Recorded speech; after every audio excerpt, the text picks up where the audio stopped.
예배실 화면 한번 보여주시기 바랍니다. 네, 여러분 환영합니다. 오늘도 은혜의 자리에 잘 오셨습니다. 예, 감사합니다.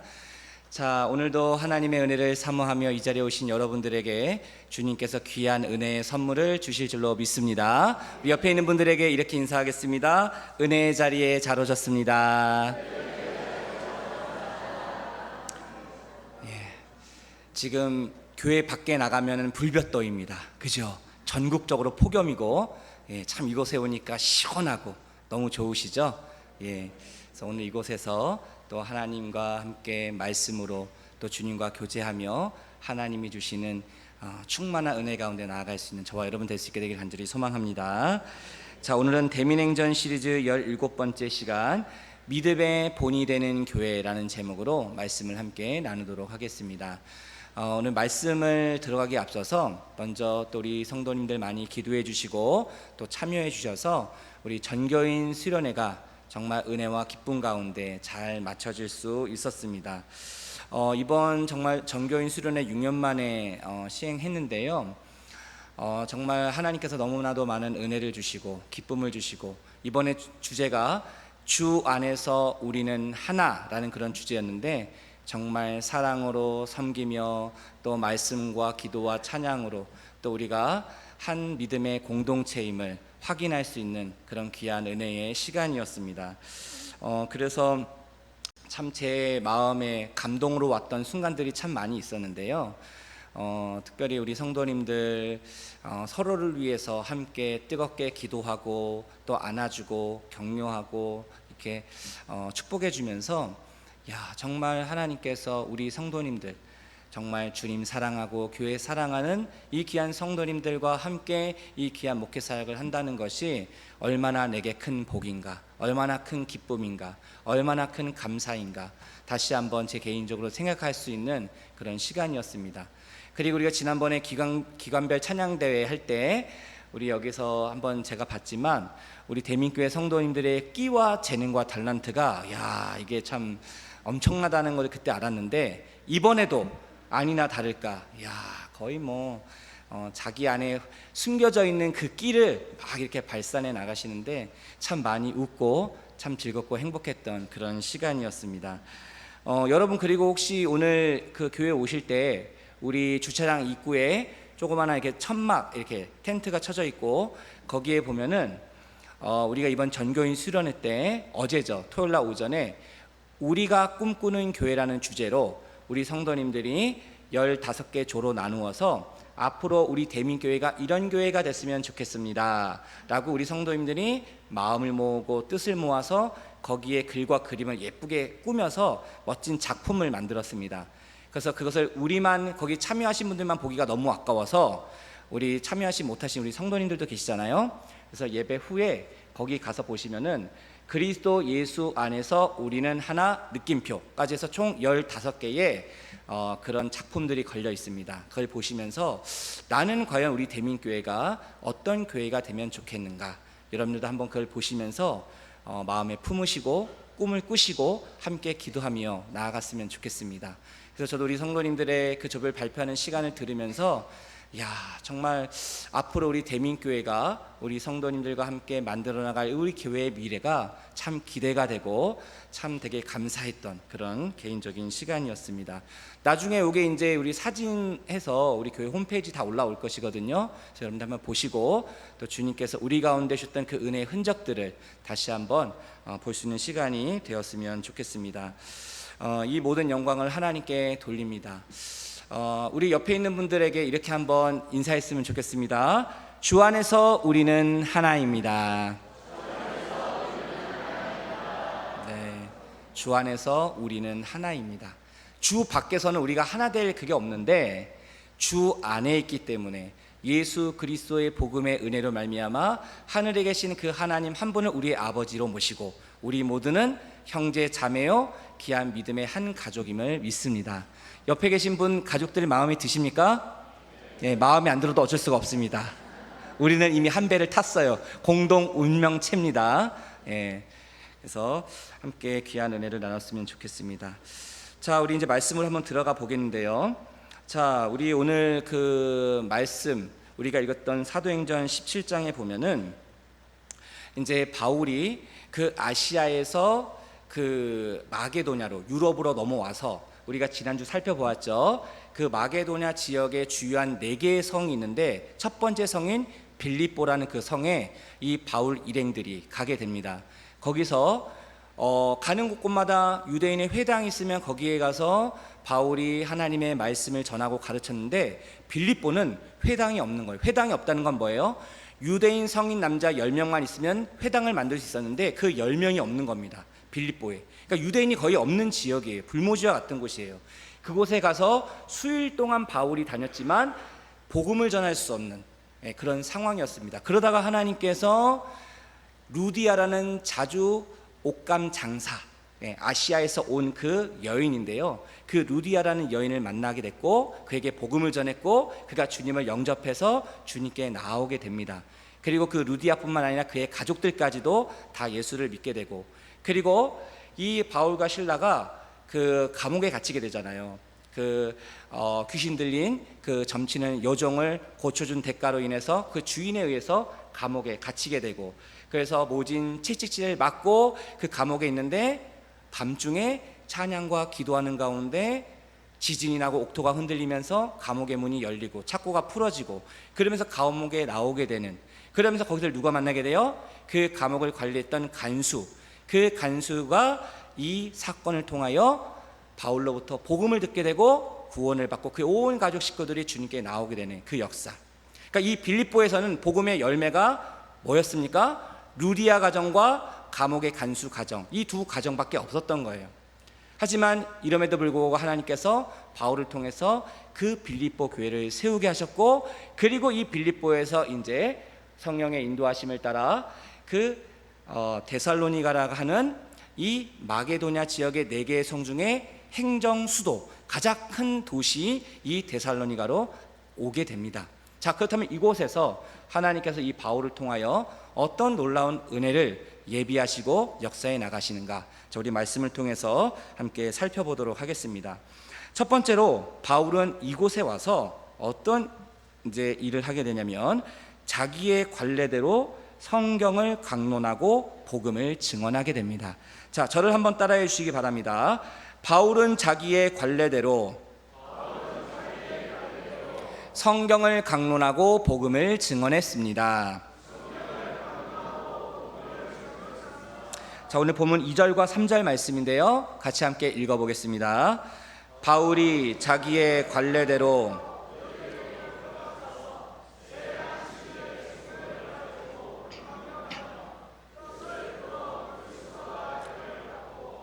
죽은 자 가운데서 다시 살아나야 할 것을 증언하고 이르되 내가 너희에게 전하는 이 예수가 곧 그리스도라 하니. 아멘. 자, 여기 보면 바울이 자기의 관례대로 그들에게 들어갔다. 여기서 말하는 관례대로 했다라는 것은 습관대로 했다라는 거예요. 이 바울이 평소 습관대로 그 행동을 했다라는 것인데, 그것이 무엇이냐? 그들에게 들어갔다는 건 뭐냐면 그 유대인에 있는 회당으로 들어갔다라는 겁니다. 그곳에 가서 평소처럼 하나님의 말씀을 전했다는 거예요. 여러분, 그 바울의 습관은 무엇일까? 물론 여러 가지가 있겠죠. 바울이 가지고 있는 습관들이 있을 것인데, 오늘 본문을 통해서 우리가 볼 수 있는 바울의 습관은 무엇이냐면, 바울은 어디를 가든지, 제가 사도행전을 계속 말씀을 나누면서 늘 강조했죠. 이 바울은 누구의 선교 모델을 따라서 했다라고 했죠? 예수님의 선교 방식. 그러니까 이 바울은 뭐냐면 어디를 가든지 무엇을 하든지 유대인의 회당, 예수님이 그러하셨던 것처럼 예수님도 유대인의 회당에 가서 그곳에서 말씀을 가르치셨어요. 말씀을 전하셨어요. 똑같이 바울도 그렇게 하는 겁니다. 빌립보에는 회당이 없었어요. 근데 데살로니가에 오니까 회당이 있는 겁니다. 그러자 이 바울은 그 평소 자기가 했던 그 습관대로 그 회당에 가서 하나님의 말씀을 전합니다. 회당이 없는 곳은 어떻게 되는 거예요? 사람들이 모여있는 그곳에 가서 하나님의 말씀을 가르치기도 하고 전했다라는 것이죠. 아무튼 오늘 말씀을 통해서 우리가 볼 수 있는 이 바울의 습관은 무엇이냐면, 어디를 가든지 무엇을 하든지 그 영혼을 구원하고자 하는 그 일에 자기의 생명을 걸고 목숨을 걸고 말씀을 전하는 그 복음의 증인으로서의 삶을 살아갔다라는 것이죠. 여러분, 신앙생활은, 그 믿음은 습관이 중요합니다. 습관. 내가 어떤 습관을 가지고 있는가, 이것이 중요한데요. 여러분, 습관은 날마다 반복되는 그 연습과 훈련을 통해서 내 몸에 체질화되었을 때 그것이 습관이 되었다라고 얘기합니다. 여러분 혹시 운동 좋아하십니까? 운동 좋아하시는 분도 있고 안 좋아하시는 분도 있는데, 저도 마음을 먹고 우리 김해 와서 이제 열심히 운동을 하기로 마음을 먹고 저희 신어산도 가고 분성산도 가고 열심히 했는데, 날이 너무 더운 겁니다. 날이 더운 날 한번 나갔다가 다시는 이건 하면 안 되겠다, 꺾였어요. 의지가 꺾였어요. 지금 거의 한 달 동안 운동을 못 하고 있습니다. 그런데 운동을 한참 할 때는 근육이 붙으니까 처음에 신어산 정상까지 갔는데 너무 죽을 만큼 힘들었어요. 평생 등산을 한 번도 안 해본 사람이 갑자기 1시간 반 거쳐서 가니까 얼마나 힘들었겠어요. 몸살 나고 다리 종아리에 쥐가 나고 너무 힘들었어요. 그런데 몇 번 가다 보니까 이게 근육이 붙고 힘이 붙으니까 할만한 겁니다. 이 운동도 뭡니까? 습관인 거예요. 습관, 매일 시간 될 때마다 하면 할수록 그게 탄력이 받고 힘을 받는 건데, 우리의 인생의 삶의 마지막 이 신앙도 마찬가지라는 거죠. 신앙도, 이 믿음도 믿음의 근육을 우리가 키우면 우리가 기도 생활, 말씀 생활, 예배 생활, 하나님께 나아가는 이 모든 것이 습관이 될 때 이것이 지속적으로 오래 할 수 있게 된다라는 거예요. 여러분, 예수님이 십자가를 지시기 전날 밤에 그 감람산에 있는 겟세마네 동산에 가셔서 거기서 기도하십니다. 거기서 무슨 기도를 하시죠? 하나님, 할 수만 있다면 이 잔을, 이 십자가를 지는 것을 지나가게 해주십시오. 지지 않게 해주십시오. 이렇게 기도를 합니다. 하지만 나의 뜻대로, 나의 원대로 마옵시고 하나님 아버지의 뜻대로 되기를 원합니다. 이렇게 예수님께서 기도를 하시죠. 살고 싶은 나의 뜻이 아니라 죽기 원하는 그 하나님 아버지의 뜻대로 되기를 원합니다 라고 기도할 수 있었던 그 비결이 무엇인가? 어떻게 예수님은 이런 기도를 할 수 있었던 것일까? 자, 그 비결이 누가복음 22장 39절에 있는데요. 자, 우리 화면에 보시면 우리 같이 함께 읽어보도록 하겠습니다. 예수께서 나가사 습관을 따라 감람산에 가심에 제자들도 따라갔더니. 아멘. 여러분, 예수님은 하나님이신 분이십니다. 하나님이신, 온 우주 만물을 창조하신 그 하나님이 인간의 몸을 입고 이 땅에 오신 분이신데, 그 예수님도 습관에 따라서 기도하셨다라는 거예요. 예수님도 평소에 감람산에 자주 가셔서 그곳에서 기도를 하셨다는 거예요. 그럼 우리가 이런 질문을 해볼 수 있죠. 그럼 예수님이 도대체 무슨 기도를 하셨을까? 어떤 기도를 하셨을까? 예수님은요, 그 감람산에서 기도할 때마다 나의 뜻이 아니라 하나님의 뜻을 구하는 기도를 드렸다는 거예요. 그것이 예수님의 기도의 습관이었다는 거예요. 너희는 먼저 그의 나라와 그의 의를 구하라. 그리하면 이 모든 것을 너희에게 더하시리라. 주님께서 제자들에게 하신 말씀 아닙니까? 무엇을 먼저 구하는 거예요? 하나님의 뜻을 먼저 구하는 거예요. 그 하나님의 뜻을 구했던 그 예수님의 기도의 습관이 그 인생의 가장 결정적인 순간, 그 인생의 절체절명의 그 위기 순간, 이제 몇 시간 후면 십자가를 지어야 되는 거예요. 모든 저주와 모든 수치의 상징인 그 십자가를 져야 되는 그 아픔과 고통이 얼마나 큰지를 우리 예수님께서는 알고 계셨어요. 그러니까 오죽했으면 예수님이 이 십자가를 지지 않게 해달라고 기도를 했겠습니까, 여러분? 이 잔을 내게서 지나가게 해달라는 거예요. 예수님도 받기 싫은 거예요. 너무나도 고통스럽고 너무나도 힘든 걸 알기 때문에. 하지만 예수님은 평소 기도의 습관대로 어떻게 합니까? 그 결정적인 인생의 순간에 나의 뜻이 아닌 하나님의 뜻대로 되길 원합니다. 이거는 바로 나오는 기도가 아닙니다. 갑자기 나오는 기도가 아니에요. 평소에 내가 얼마만큼 기도의 습관을 따라 이런 기도를 했느냐, 그것이 얼마나 내 안에 쌓여 있느냐, 내재되어 있느냐, 그럴 때 우리의 인생의 중요한 상황의 그런 위기의 순간에 진짜 내 모습이 나오는 겁니다. 그래서 습관은 중요하다는 거예요. 믿음은 습관이고 신앙생활은 습관이라는 거예요. 여러분, 우리의 습관은 무엇입니까? 저도 말씀을 준비하면서 제 자신을 보니까 좋은 습관이 있고 나쁜 습관이 있더라고요. 근데 좋은 습관이든 나쁜 습관이든 그것이 잘 고쳐지지 않아요. 오랫동안 나에게 체질화되어 있기 때문에. 자, 제가 이 말씀을 준비하면서 이 습관과 관련된 아주 좋은 그런 자료를 제가 한번 찾았는데요. 아마 여러분 가운데 아시는 분들도 있을 것 같습니다. 자, 미국의 의사 맥스웰 몰츠라는 분이 이 습관과 관련되어 21일의 법칙, 그러니까 3주죠. 3주, 21일의 법칙을 처음으로 주장한 사람이라고 합니다. 그리고 영국 런던 대학의 필리파 렐리 교수 연구팀이 이 습관과 관련되어 66일의 법칙을 발표했다고 합니다. 21일의 법칙, 66일의 법칙, 3주의 법칙, 약 2달의 법칙인 거예요. 이게 도대체 어떤 의미가 있는가, 습관과 어떤 관련이 있는 것인가. 많은 실험을 통해서 이렇게 그분들이 결론을 낸 게 무엇이냐면, 사람이 습관이 형성되는 데 있어서 최소한에 필요한 시간이 21일이라는 거예요.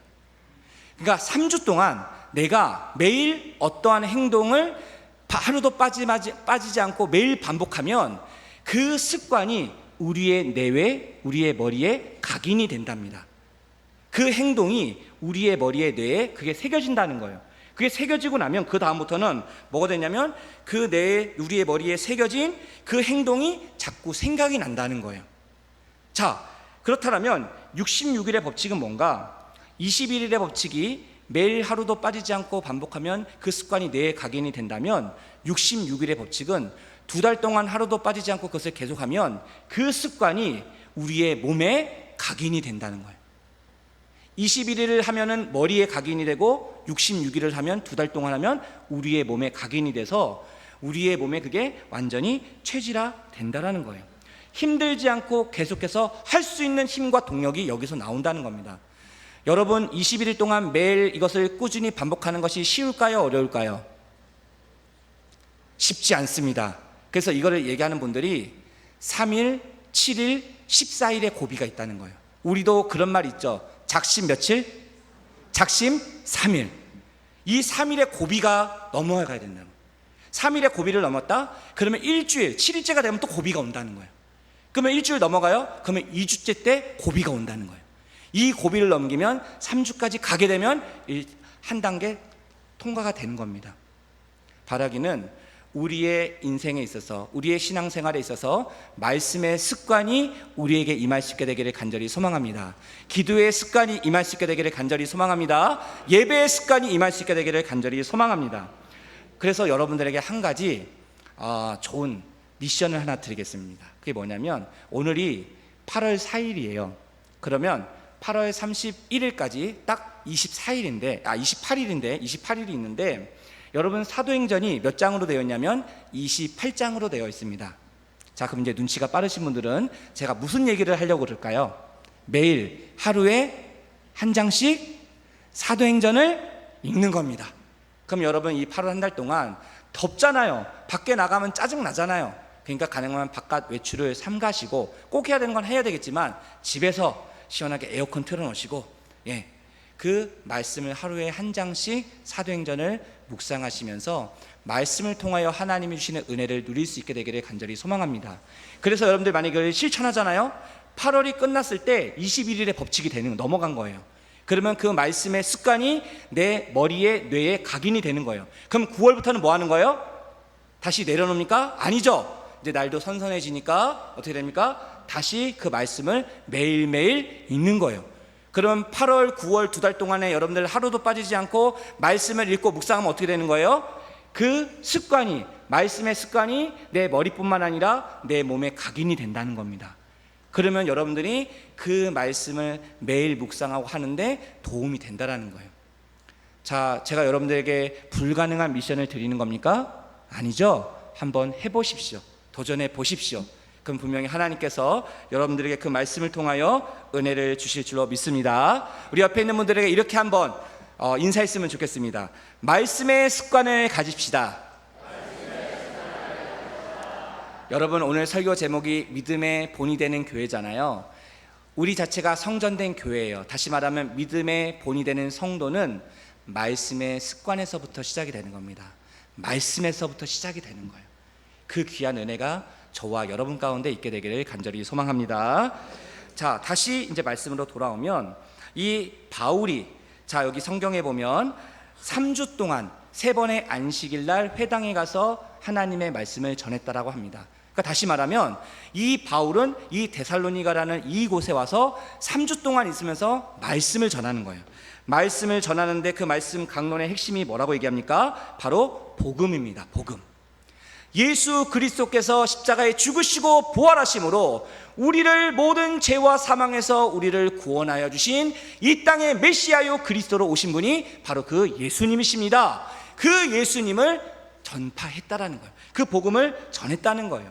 그 복음을 전했을 때 그 결과가 어떻게 되는가? 어디를 가든지 하나님의 말씀, 그 복음을 받아들이는 사람이 있고 그 말씀을 거부하는 사람이 있어요. 여기도 마찬가지입니다. 빌립보에서는 2 가정밖에 없었어요. 루디아 가정, 그 감옥의 간수 가정. 근데 이곳 데살로니가에 오니까 회당이 있어요. 회당이 있다는 건 뭐예요? 유대인들이 많다라는 거예요. 이곳에 와서 복음을 전했더니 어떤 열매를 맺었는가? 여기 말씀해 보니까 경건한 헬라인의 큰 무리와 적지 않은 귀부인들, 상류층입니다. 이 귀부인들이 회심하여 바울과 실라를 따랐다. 이 복음의 많은 열매들을 맺게 된 거예요. 근데 문제는 무엇입니까? 이 유대인들, 어디를 가든지 이 유대인들은 바울을 잡아먹지 못해서 안달입니다. 왜요? 이 바울이 어떤 사람이었어요? 유대교회에 심취했고 유대교회의 그냥 선봉자였고 기독교인들 교회를 다니는 성도들을 핍박하여 잡아 죽이고 감옥에 가뒀던 그 사울이었죠. 전에 이름이. 그런데 이 사울이 다메섹 도상에서 부활의 주님을 만나고 어떻게 됩니까? 완전히 새로운 사람이 되죠. 그러니까 이 유대인들의 입장에서 보면 이 바울은 뭐예요? 배반자인 거예요. 배신자인 거예요. 그러니까 이 바울을 잡아 죽이려고 하는 겁니다.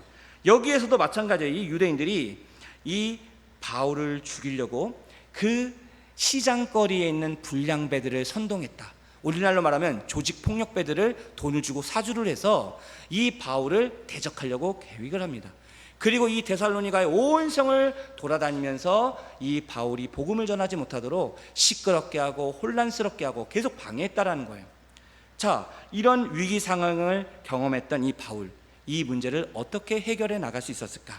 하나님께서는 이 바울을 돕기 위해서 예비하시고 준비하셨던 한 사람이 있었습니다. 그 사람의 이름을 오늘 본문에서 이야기를 하는데요, 그의 이름은 바로 야손이라는 사람입니다. 야손. 자, 그렇다면 이 야손은 어떤 사람이었을까?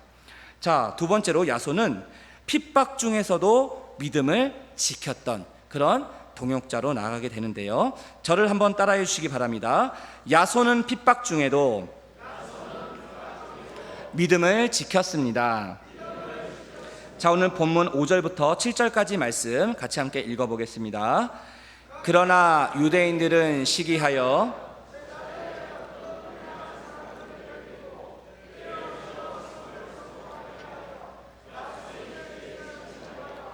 그들을 백성에게 끌어내려고 찾았으나 발견하지 못하매 야손과 및 형제들을 끌고 읍장들 앞에 가서 소리질러 이르되 천하를 어지럽게 하던 이 사람들이 여기도 이르매 야손이 그들을 맞아 들였도다. 이 사람들이 다 가이사의 명을 거역하여 말하되 다른 임금 곧 예수라 하는 이가 있다 하더이다 하니. 자, 이미 온 성을 시끄럽게 했던 이 유대인과 불량배들이 야손의 집을 어떻게 했다고 그랬어요? 여기 보면 침입했다, 습격했다, 갑자기 여기를 쳐들어갔다라는 거예요. 왜 이들이 이 야손의 집에 쳐들어갔을까? 이 야손이 자기 집을 이 바울 일행들에게 제공했기 때문에 그렇습니다. 많은 성경학자들은 이 야손이라는 사람이 이 바울이 이곳에 와서 복음을 전했을 때 그 복음을 듣고 그 주님을 영접한 그리스도인이 되었다라고 이야기를 합니다. 근데 이 야손이 주님을 영접한 그리스도인이 되고 난 다음에 보니까 이 바울 일행들이 어디 마땅히 거처할 곳이 없는 거예요. 묵을 데가 없는 거예요. 그래서 이 야손이 자기의 집을 기꺼이 기쁨으로 이 바울 일행들에게 내어놓게 된 겁니다. 이곳에 와서 편하게 쉬시고 복음도 전하시고 마음껏 내 집인 것처럼 편하게 쓰십시오. 이렇게 자기 집을 내어놓은 겁니다. 여러분, 이게 쉬운 일입니까? 쉬운 일이 아닙니다. 이 야손이 복음을 들은 지 얼마나 된 사람이에요? 3주 된 사람이에요. 3주. 초신자입니다.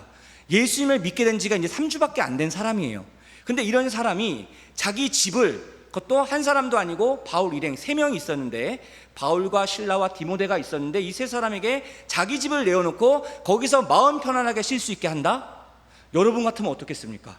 그렇게 내 집을 오픈해서 섬길 수 있겠습니까? 결코 쉬운 일이 아니죠. 하지만 하나님께서 이 야손에게 은혜를 주신 거예요. 그렇게 할 수 있는 성령의 감동을 주신 거예요. 그래서 자기 집을 개방을 하고 돕고 섬길 수 있도록 하나님이 예배해 놓으신 귀한 동역자였다라는 것이죠. 그래서 이 유대인들이 불량배를 앞세워서 이 야손의 집에 딱 갔는데, 거기에 가보니까 이 바울 일행은 없고 이 야손과 그 집에 있었던 믿음의 형제들 몇 명이 있는 겁니다. 그러니까 이 유대인들이 뿔따구가 나가지고 이 바울 일행을 찾지 못하니까 이들에게 얘기했을 거예요. 도대체 이 바울 일행들 다 어디 있느냐? 너희가 숨겼지? 어디 있느냐? 꼬치꼬치 묻고 캐물었을 거예요. 이들을 위협하고 협박하고 조직폭력배들이 딱 서 있습니다. 너 말 안 하면 우리가 잡아간다? 이렇게 위협했을 겁니다. 그럼에도 불구하고 이 야손은 이야기를 하지 않습니다. 그래서 이 유대인들이 어떻게 해요? 바울이 없으니까, 일행들이 없으니까 누구를 끌고 가요? 야손과 그 믿음의 형제들을 붙잡고 그 읍내에 있는 읍장들, 다시 말하면 그 성의 통치자들, 그들에게 데리고 갑니다. 그리고 이들에게 거짓 모함을 뒤집어써서 이들을 고발합니다. 뭐라고 고발해요? 이들은 천하를 어지럽게 하는 이 바울 일행들을 자기 집으로 맞아주었던 사람입니다. 바울 일행이 누구였는가? 다른 임금인 예수를 전하는 사람이었습니다. 이것이 왜 큰 죄가 되냐면, 이 시대가 어떤 시대입니까 여러분? 로마 시대입니다. 로마 시대 사람들은 이런 인사를 서로 주고받았다고 해요. 가이사가 나의 주인이십니다 라고 인사를 하면 그 인사를 받는 사람이 네 맞습니다, 가이사는 나의 주님이십니다, 나의 주인이십니다, 이렇게 이야기를 했다고 그래요. 근데 바울이 전하는 그 복음의 핵심은 뭡니까? 내 인생의 주인이 누구라는 거예요? 로마 황제 가이사가 아니라 예수 그리스도가 내 인생의 주인이라고 이야기를 하는 거예요. 그것을 꼬투리 삼아서 이 유대인들이 뭐래요? 다른 임금을 전하는 예수를 전한다. 그리고 이들은, 이 로마 바울 일행들은 로마 황제의 명령을 거부하는 자들이고 로마를 뒤집어 정복하려고 하는 국가 반역 죄인들이다, 이렇게 죄목을 뒤집어 쓰어서 고발을 한 겁니다. 근데 이거를 사실은 바울 일행들이 이 죄를 뒤집어 써야 되는데, 지금 누가 이 죄를 뒤집어 쓰고 있는 거예요? 이 야손과 그 믿음의 형제들이 뒤집어 쓰게 된 거예요. 이런 핍박과 고난을 받게 되는 거예요. 끌려가서 고발을 당하는 거예요. 그럼에도 불구하고 야손 입장에서는 어떻게 보면 좀 억울할 수도 있고, 내가 뭘 잘못한 게 뭐가 있어, 이들을 집에 그냥 묵게 해준 것밖에 없는데 내가 이 바울 일행 때문에 내가 대신 고난을 받고 고통을 받고 핍박을 받는다. 그럼에도 불구하고 이 야손은 어떻게 한 거예요? 끝까지 하나님이 주신 그 믿음을 지킨 거예요. 끝까지 이 바울 일행이 어디 있는지 아마도 이 야손은 알고 있었을 겁니다. 왜요? 이미 그 성 안에 소동이 일어났다는 것을 들었을 겁니다. 그러면 이 바울 일행을 안전한 곳으로 이미 피신을 시켰겠죠. 이 야손은 알고 있음에도 불구하고 끝까지 그 믿음을 지키며 바울 일행들을 보호해줬던 거예요. 이처럼 이 야손의 모습, 그래서 나중에 결국 어떻게 되는가? 이 도시 통치자들이 이 야손과 형제들에게 앞으로 바울 일행으로 인하여 문제가 발생하지 않도록 경고하고 보석금을 받고 그냥 풀어줍니다. 이 통치자들도 보니까 이 야손과 이 형제들이 별로 큰 죄가 없다라는 걸 알게 된 거예요. 그냥 돈 받고 경고하고 풀어준 거예요. 그리고 그날 밤에 성경에 보니까 그 믿음의 형제들이, 야손을 포함한 그 믿음의 형제들이 숨어 있었던 이 바울과 실라를 데살로니가 지역에서 위험하니까 그 남쪽에 있는 베레아라는 지역으로 피신할 수 있도록 안내를 해줍니다. 이처럼 하나님은 이 야손이라는 사람을 준비해 주셔서 이 바울 일행들을 대적자들로부터 보호하시고 구원해 주셨다라는 거예요. 여러분, 이 야손을 보면 누가 생각나는 분이 없습니까? 이 야손이 뭐예요? 바울 일행이 받아야 할 그 죄를 대신 받았어요. 핍박을 받고 고난을 당했어요. 그럼에도 불구하고 끝까지 그 믿음의 길을 걸어갔어요. 이 야손을 보면 누가 보입니까? 누구의 흔적이 보입니까? 누가 보여요? 맞습니다. 예수님이 보여요. 야손을 보면 예수님이 보이는 거예요. 사랑하는 성도 여러분, 우리를 보면 누가 생각이 나야 될까요? 나를 보면 누가 생각이 났으면 좋겠습니까? 예수님이 생각나는 거예요. 야, 우리 장로님, 우리 권사님, 우리 집사님을 보면 야, 예수님이 생각나게 하는 사람이야. 예수님의 사랑이, 예수님의 평화가, 예수님의 기쁨이 와, 이분을 보면 그냥 느껴지는 거야. 그 사람을 보면 예수님이 생각나는 사람, 얼마나 하나님이 기뻐하실까요? 바라기는 예수님의 사랑과 섬김이 우리의 모습을 통하여, 우리의 삶을 통하여, 우리의 가정과 일터와 공동체와 이 세상 가운데 나타낼 수 있게 되기를 간절히 소망합니다. 우리 옆에 있는 분들에게 이렇게 한번 축복해 주세요. 당신을 보니 예수님을 보는 것과 같습니다. 우리는 그리스도의 향기라 그랬어요. 옆에 있는 분을 바라보면 예수님의 향기가 나는 그런 사람이 될 수 있게 되기를 간절히 소망합니다. 자, 마지막으로 자, 이제 이 야손과 그 믿음의 형제들, 끝까지 핍박 중에서도 믿음을 지키며 바울 일행을 보호했던 이들을 통해서 하나님은 어떤 놀라운 은혜를 예비하고 계셨는가? 바로 데살로니가 교회가 세워지게 되는 은혜를 누리게 됩니다. 오늘 본문에는 이 데살로니가 교회가 어떤 교회인지 몰라요. 하지만 여러분 그 사실 아십니까? 바울이 신약 성경 중에 가장 먼저 기록한 서신, 편지, 그 편지가 뭔지 아십니까? 바로 데살로니가 전서. 이 데살로니가 교회 성도들에게 보낸 편지가 첫 번째 편지입니다. 거기에서 이 사도 바울이 이 데살로니가 교회 성도들을 향해서 이렇게 인정하고 칭찬한 부분들이 있어요. 자, 그것이 무엇이냐면 우리 마지막으로 데살로니가 교회는 믿음의 본이 되었던 교회라는 겁니다. 저를 한번 따라해 주시기 바랍니다. 데살로니가 교회는 믿음의 본이 되었습니다. 자, 데살로니가 전서 1장 6절부터 8절까지 말씀을 우리 화면을 보시며 같이 함께 읽어보겠습니다. 또 너희는 많은 환난 가운데서 성령의 기쁨으로 말씀을 받아 우리와 주를 본받은 자가 되었으니 그러므로 너희가 마게도냐와 아가야에 있는 모든 믿는 자의 본이 되었느니라.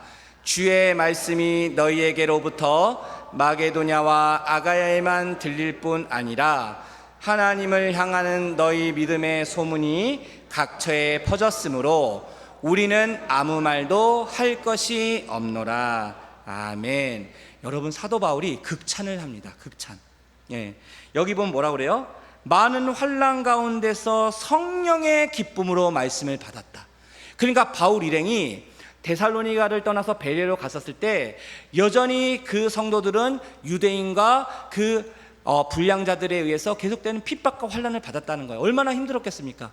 자신들이 의지했던 바울은 없죠. 자기들을 케어해 줄 사람이 아무도 없죠. 그런데 대적들은 계속 공격해 오죠. 얼마나 힘들었겠어요. 그런데 이 데살로니가 교인들이 어떻게 했다는 거예요? 이런 핍박과 고난 속에서도 성령의 기쁨으로 말씀을 받았다. 성령으로 충만했다는 거예요. 그래서 그 기쁨으로 말씀을 받았다라는 거예요. 그래서 주님을 본받는 성도요 교회가 되었다는 거예요. 그래서 그 마게도냐 지역뿐만 아니라 그 아가야 지역의 모든 믿는 자들에게 믿음의 본이 되는 성도요, 믿음의 본이 되는 교회가 되었다는 거예요. 좋은 소문이 났다라는 거예요. 이번에 우리 정교인 수련회 때 우리가 꿈꾸는 교회, 거기에 보니까 여러 가지 인상적인 그런 게 많이 있었는데, 우리가 대민교회잖아요. 근데 어떤 조에서 이렇게 얘기했어요. 대민탕과 같은 교회가 됐습니다. 대민탕, 목욕탕. 여러분, 목욕탕에 가면 어때요? 뜨끈뜨끈한 그런 곳에 콱 들어가면 후끈후끈하고 아주 시원해지고 건강해지고 아주 좋은 그런 사랑방과 같은 그런 역할을 하지 않습니까? 그런 대민탕과 같은 그런 교회가 됐으면 좋겠다는 거예요. 또 어떤 조에서는 김해 누가 이사 왔어요. 이곳에 이사를 왔어. 그러면 그분이 묻는 거예요. 이 김해 지역에 교회를 가고 싶은데 어디 교회를 가야 됩니까? 물었을 때 택시기사들이 대민교회로 가십시오. 대민교회로 가시면 됩니다. 예. 그런 교회, 칭찬받고 인정받는 좋은 소문이 나는 교회, 하나님의 말씀이 충만하고 사랑으로 충만하고 기쁨으로 충만한 그 하나님이 기뻐하시는 그런 교회, 믿음의 본이 되는 교회, 그런 교회가 우리 대민교회가 될 수 있게 되기를 간절히 소망합니다. 그러기 위해서 우리가 먼저 믿음의 본이 되는 그런 성도가 되어야 된다는 것이죠. 이 귀한 은혜가 우리 모두 가운데 있게 되기를 간절히 소망합니다. 우리 옆에 있는 분들에게 마지막으로 이렇게 한번 축복합시다. 믿음의 본이 되는 성도요 교회가 됩시다. 기도하겠습니다. 하나님 아버지, 감사합니다. 복음은 모든 믿는 자에게 구원을 주시는 하나님의